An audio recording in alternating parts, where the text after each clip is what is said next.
Supreme court relief from arrest for Tharoor senior journalist.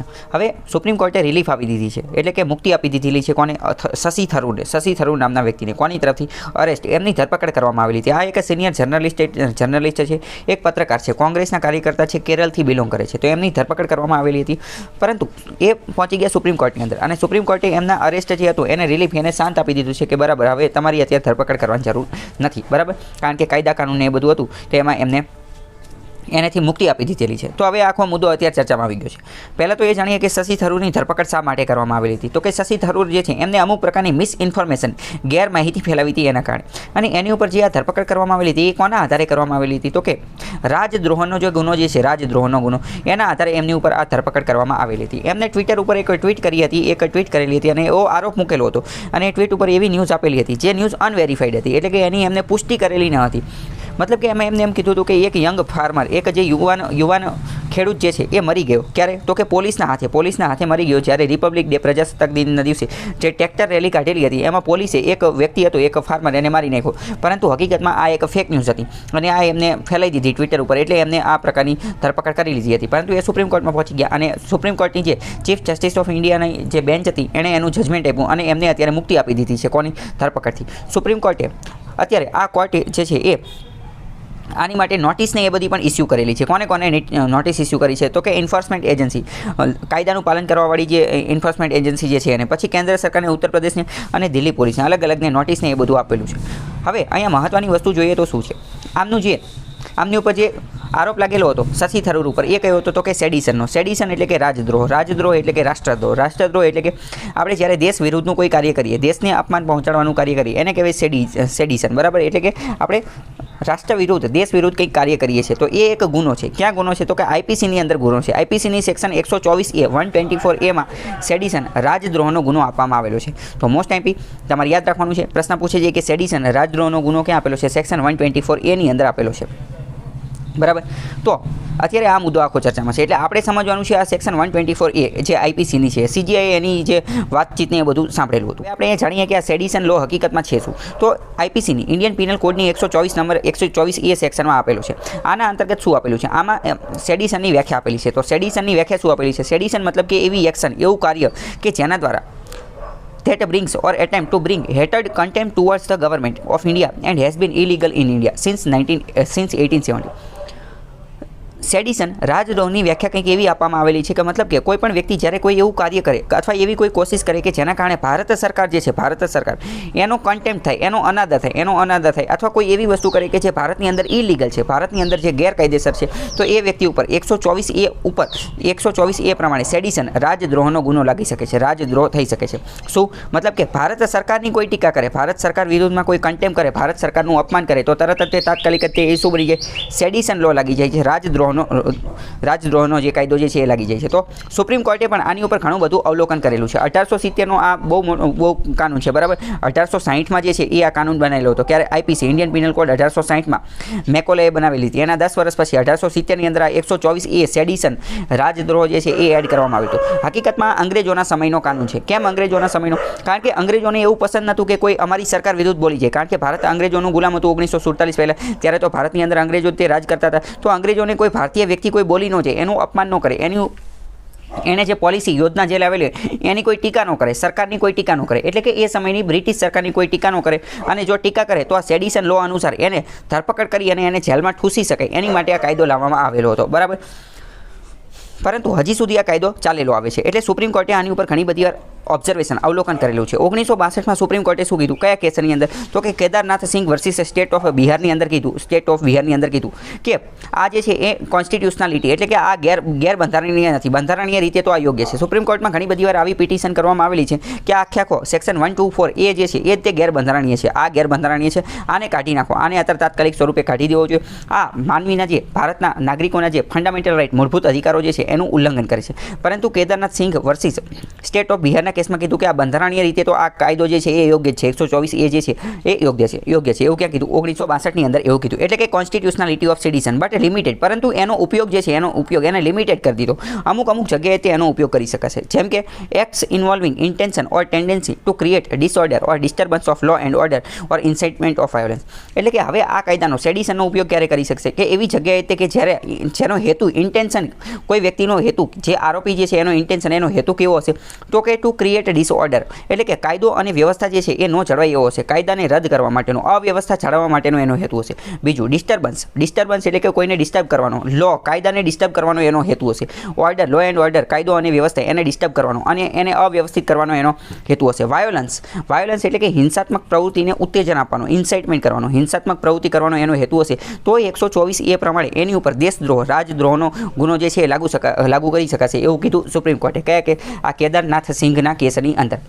બરાબર. પછી શું કીધું કે વેરી સ્ટ્રોંગ સ્પીચની પણ વ્યાખ્યા કીધી. Or the use of vigorous word strongly critical of the government. સરકાર વિરુદ્ધ જો વિગોરિયસ વર્ડ સ્ટ્રોંગલી ક્રિટિકલ હશે તો જ તે એને ગણવામાં આવશે. શું ગણવામાં આવશે? રાજદ્રોહ ગણવામાં આવશે. સુપ્રીમ કોર્ટે આગળ જતાં 1995ની અંદર પણ આની બાબતમાં એક ચુકાદો આપ્યો, Balwant Singh versus state of પંજાબના કેસની અંદર. અને એમાં એમ કીધું કે sloganeering which invoke no public responses did not amount to sedition. એટલે કે કદાચ કોઈ વ્યક્તિ આડું અવડું કંઈક બોલી જાય છે, પરંતુ એને પબ્લિક કોઈ રિસ્પોન્સ આપતી નથી, એનેથી કોઈ પબ્લિકને રિસ્પોન્સ મળતો નથી, તો એ સેડિશન, એ રાજદ્રોહ નથી. પરીક્ષામાં પ્રશ્ન એવો પૂછે કે બલવંત સિંહનો કેસ અને આ જે કેદારનાથ સિંહનો કેસ એ કોની સાથે સંબંધિત છે? તો એ સેડિશનના કેસ IPC 124A સાથે સંબંધિત છે. પ્રશ્ન પૂછે છે IPC 124A રાજદ્રોહ સેડિશનના કેસ સાથે એની સાથે કયા કેસ સંબંધિત છે? તો Balwant Singh versus state of Punjab અને આ Kedarnath Singh versus state of Bihar. હવે અત્યારની પરિસ્થિતિની અંદર આપણે સમજવાની કોશિશ કરીએ કે શું અત્યારની પરિસ્થિતિની અંદર આ સેડિશન લો હોવો જોઈએ કે ન હોવો જોઈએ. તો હકીકતમાં સેડિશન લો જે છે એ ફ્રીડમ ઓફ સ્પીચ 19 નંબર અંતર્ગત ભારતના બંધારણના અનુચ્છેદ 19 અનુસાર ભારતના દરેક નાગરિકને right to freedom of speech and expression, એટલે કે વાણી અને વિચારની અભિવ્યક્તિની સ્વતંત્રતાનો અધિકાર મળેલો છે. તો જો સેડિશન લો લાગી જાય તો એનું થોડા ઘણે એની ઉપર લગામ મૂકાઈ જાય છે. તો આપણે પછી પહેલાં 19 નંબર અંતર્ગત આપણે કોઈ પણ વસ્તુ બોલી શકીએ છીએ, જે મગજમાં આવે, જે સારું લાગે એ બોલી શકીએ છીએ, પોતાની જાતને એક્સપ્રેસ કરી શકીએ છીએ. તો એનો મતલબ કે સરકાર વિરુદ્ધ પણ બોલી શકીએ છીએ, પરંતુ સેડિશન લો એવું કહે છે કે સરકાર વિરુદ્ધ બોલી શકાય નહીં. સરકારની જે પોલિસીની એ બધું જે છે એના વિરુદ્ધ એટલું બધું બોલી શકાય નહીં. અને આના કારણે એક ડિફિકલ્ટ ક્વેશ્ચન આવી જાય છે. કયો ડિફિકલ્ટ ક્વેશ્ચન છે? એ ક્વેશ્ચન એ છે કે રાજ્ય કેટલી હદ સુધી કોઈ પણ વ્યક્તિનો જે આ બોલવાનો અધિકાર જે છે એને રેગ્યુલેટ, એને નિયંત્રણ કરી શકે છે, એને નિયંત્રણમાં રાખી શકે છે. કારણ કે જો આ સેડિશન લો અનુસાર હકીકતમાં એ જે તે વ્યક્તિ, ઇન્ડિવિડ્યુઅલ નાગરિકોના જે બોલવાનો અધિકાર જે છે એની ઉપર પ્રતિબંધ મૂકે છે, એની ઉપર રેગ્યુલેશન મૂકે છે. તો એ કેટલી હદ સુધી મૂકી શકે એ પ્રશ્ન છે. સિન્સ એન્ડ ઇન્ડિવિડ્યુઅલ્સ ઓટોનોમી, જે તે વ્યક્તિની ઓટોનોમી, સ્વાયત્તતા જે છે એ ફાઉન્ડેશન ઓફ ફ્રીડમ છે. એટલે કે ફ્રીડમ, જે સ્વતંત્રતા જે છે એનો ફાઉન્ડેશન સ્ટોન હોય, એનું જો કોઈ બેઝિક વસ્તુ હોય તો એ શું છે? એ ઇન્ડિવિડ્યુઅલની ઓટોનોમી છે. એની ઉપર રિસ્ટ્રિક્શન કે એવું કોઈ હોવું જોઈએ નહીં. ભારતનું બંધારણ જે છે એ શું કહે છે કે 19 નંબરમાં જે સ્વતંત્રતા આપવામાં આવેલી છે એની ઉપર અમુક પ્રકારના રિઝનેબલ રિસ્ટ્રિક્શન અથવા તો FR ફંડામેન્ટલ રાઇટ, મૂળભૂત અધિકારો ઉપર પણ અમુક રિઝનેબલ રિસ્ટ્રિક્શન, અમુક પ્રકારના વાજબી નિયંત્રણ મૂકે છે. અને આ વાજબી નિયંત્રણ જે છે એ આપેલા છે 19 નંબર અંતર્ગત, કે જે વાણી અને વિચારની અભિવ્યક્તિની સ્વતંત્રતા, બોલવાનો અધિકાર આપેલો છે 19 નંબરના અનુચ્છેદમાં, એની ઉપર પણ અમુક પ્રકારના વાજબી નિયંત્રણો છે. કયા એ 19(2) આપવામાં આવેલા છે. પ્રશ્ન પૂછે છે કે વાણી અને વિચારની અભિવ્યક્તિની સ્વતંત્રતા, એની ઉપરના વાજબી નિયંત્રણો ક્યાં આવેલા છે? તો 19 ક્લોઝ 2 19(2) એમાં કઈ વસ્તુમાં આપણે બોલી નહીં શકીએ? તો એમાં એવું કીધેલું છે કે આપણે બોલી શકીએ, બોલવાનો અધિકાર છે, પરંતુ એવું ન બોલી જતા કે જેના કારણે ભારતીય દેશની સોવરેનિટી, સાર્વભૌમત્વ જે છે એ ખતરામાં મુકાઈ જાય, કે જેના કારણે ભારત દેશની ઇન્ટિગ્રિટી, અખંડિતતા ખતરામાં મુકાઈ જાય, કે જેના કારણે દેશની, રાજ્યની જે સિક્યુરિટી જે છે, સુરક્ષા એ ખતરામાં મુકાઈ જાય, જેના કારણે વિદેશી સાથે આપણા ફ્રેન્ડલી રિલેશન જે છે એ ખતરામાં મુકાઈ જાય, પબ્લિક ઓર્ડર ખતરામાં મુકાઈ જાય, અથવા મોરાલિટી અથવા તો કન્ટેમ્પ ઓફ કોર્ટનો અનાદર કરતા નહીં. 19 નંબરમાં એવું કીધું છે કે તમારે જે બોલવું એ બોલજો, પરંતુ એવું કંઈ ન બોલતા કે જેના કારણે આમાંની કોઈ વસ્તુ થઈ જાય, અથવા તો એવી કોઈ વસ્તુ પણ ન બોલતા કે જેના કારણે કોઈ લોકો જે છે એ ગુનો કરવા માટે, ઓફેન્સ કરવા માટે ઇન્સાઇટમેન્ટ થઈ જાય, એને ઉત્તેજન મળી જાય, ડિફેમેશન, કોઈની માનહાનિ પણ કરતા નહીં, કોઈને ખરાબ ગાળો પણ દેતા નહીં અને ખરાબ શબ્દ પણ બોલતા નહીં. એવું કીધેલું છે 19 ક્લોઝ 2માં. એટલે કે એના એક્સેપ્શન આપેલા છે કે તમે બોલજો, બોલવાનો અધિકાર છે, પરંતુ એના રિઝનેબલ રિસ્ટ્રિક્શન, ઓકાતમાં રહી અને બોલજો, મર્યાદામાં રહી અને બોલજો. તો એ જે રિઝનેબલ રિસ્ટ્રિક્શન, વાજબી નિયંત્રણો 19 ક્લોઝ 2માં આપેલું છે.